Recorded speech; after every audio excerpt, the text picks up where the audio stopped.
Hi, it's Kelly, and I'm having a hard day. And a lot of times I come on here very bright and sunny, and I really am feeling that way. But there's a lot of times I'm not feeling that way. The biggest thing I'm dealing with is the fear. The fear of catching something. I've been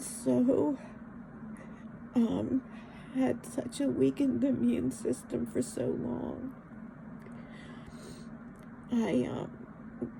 I was treated first. I was diagnosed in 2018. I was first treated in late 2019 and early 2020.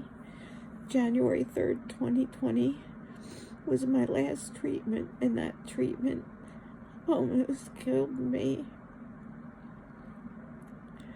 I kept getting extremely sick after the treatments, so my immunologist had run some special tests, and she found out in December that the drug was doing something dangerous to my T cells in the fact that they were completely gone.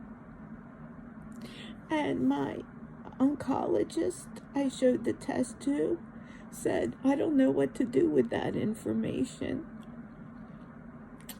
And then I gave him all my side effects, and he completely ignored everything I told him. I have emails and emails of me listing what I was going through, which were basically these attacks where my blood pressure would go extremely low. I was basically going into shock. My heart rate would go up very high.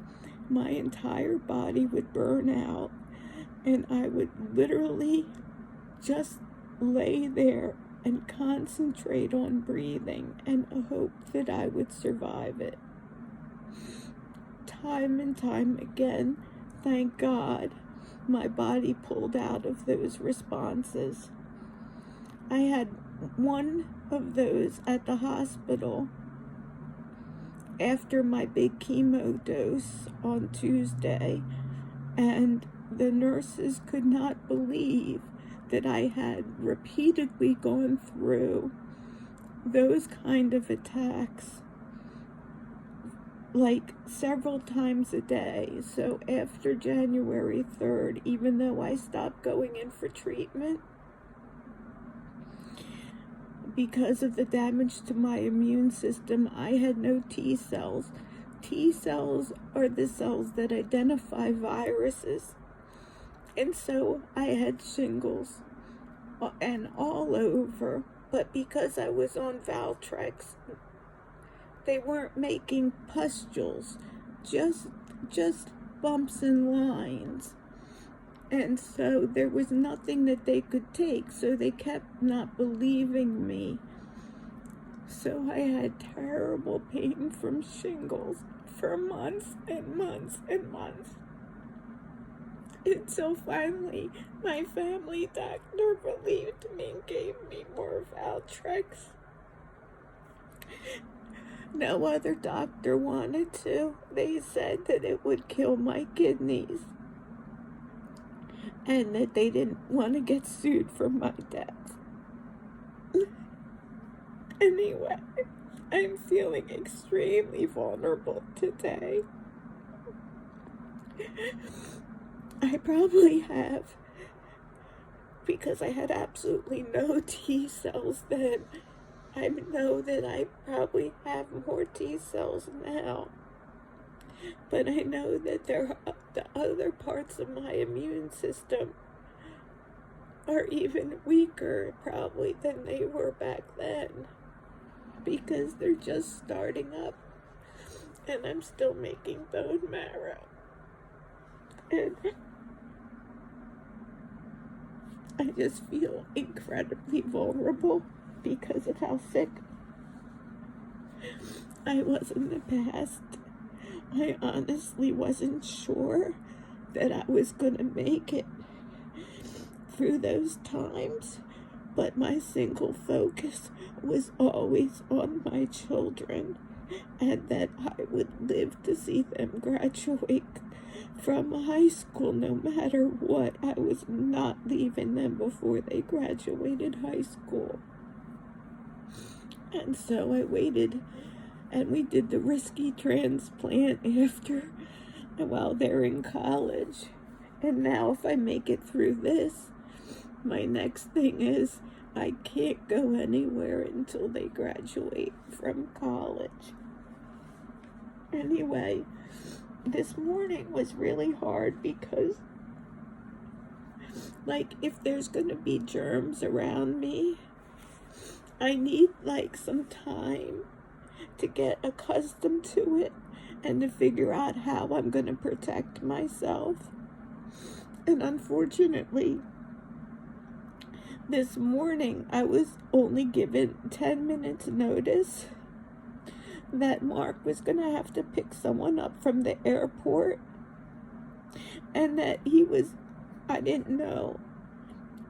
And then after he left, I saw that he had to use the van that's like my safe place. I didn't understand why he would have to use the van, because I have to be in it in, like, when he left, I had to be in it in like 20 hours because I have to be I have to get in the van and get to the hospital by like 8:30 tomorrow morning. And so I just got so anxious and so anxious about, because there's so many germs at the airport. And the person that he was picking up was flying from one of the biggest airports into Philadelphia International Airport, which is also a huge airport. And there's just so many germs there. And then there's germs on the luggage. And I'm afraid now to go in the van.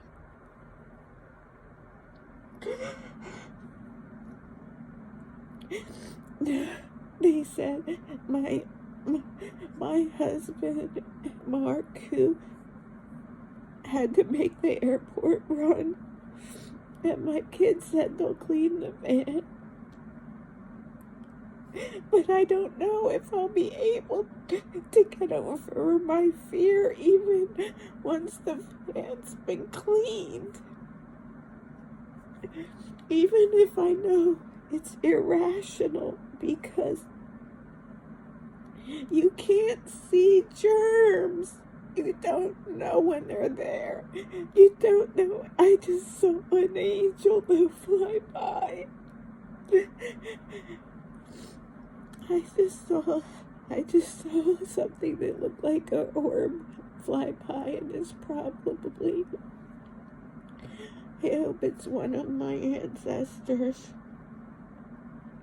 But I'm just so very frightened because you can't see germs. And on the day I was let out of the hospital, they let me know I had just started coughing, and they let me know that I had been exposed to whooping cough. And thank God they figured that out before it got worse. And so the day I started coughing was the day I started on the Z-Pack for whooping cough. So it's just so very scary.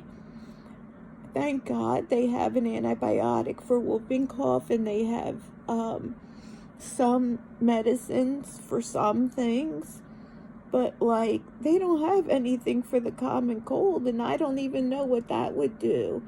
You know, it's gonna take me 82 more days to have the immune system of a newborn infant.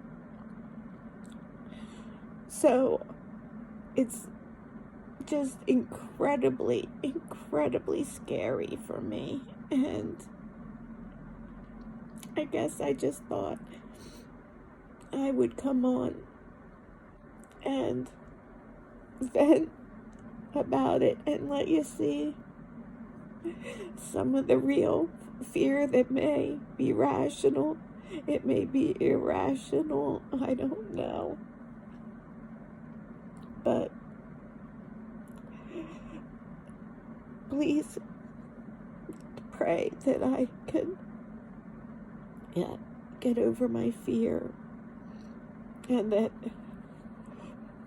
the van can be appropriately cleaned so that it's safe, and that I go to the hospital tomorrow, because right now I'm feeling too afraid to do it.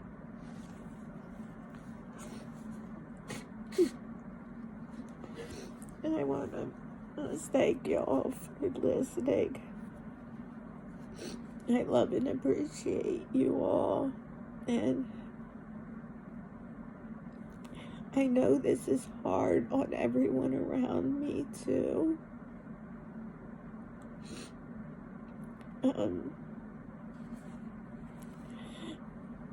So I feel badly for all the extra stress in cleaning the van, but there's no way I can conceivably go to that appointment unless they clean the van. Anyway, signing off for now. I don't want to just cry for 20 minutes. So signing off, and I love you all.